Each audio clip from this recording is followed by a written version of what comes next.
আজি যেনেকৈ নহওক মই মাক এইবিলাক চব কথা কমেই কথা আছে নেকি মই দেখোন এনেকৈ বুঢ়া হ'ব লাগিব মোৰ লগৰবিলাকে ঘূৰি ফুৰি শেষ কৰি দিব আমা মোৰ এটা কথা ক'ব লগা আছে আমাৰ লগৰবিলাকে চবে এবাৰ মানালীত যাব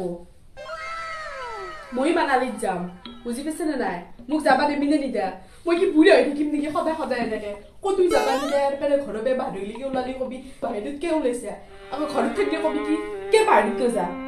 মোক যাবা নিমিনে নিদা এবাৰ যাবা খুজিছে নেকি যা যাবি যা যা যা মই দেউতাক কৈ তোক পাৰ্মিশ্যন দিম তই মোক বাচনখিনি ধুই দিগেচোন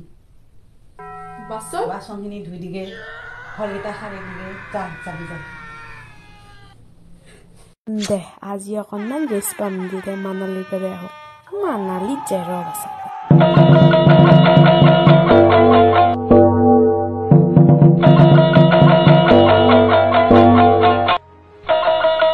মানালীত যাম বৰফৰ লগত খেলি মই একদম ওপৰৰ পৰা তললৈ বৰফেৰে আহি মই মোক চাবা দিবি নহয় এতিয়া দেউতাক সুধি দিবি নহয় মই যাম আৰু এতিয়া লগৰবিলাকৰ লগত ক'ত যা ক'ত মানালীত যা এইগিলাখন চব মিছা কথা এইগিলা ক'তো মই যাবা দিবা নোৱাৰো মই এইগিলা দেউতাকো সুধিবা নোৱাৰো ঘৰৰ মানুহ ঘৰত শুই থাকে আমি কালি মামাৰ এটা ঘৰত যাম যা মানুহ এইগিলা চব কাম কৰি পেলাই লাষ্টত যাব এতিয়া মানালীও যাবা নিদা ক'তো যাবা নিদা নেকি ঘূমে ৰাখিম নেকি সদায় মোক গোটেই জীৱনটো ঘূমে ৰাখিম নেকি মই বুঢ়া হ'ব কাৰণে যা যা যা বাহ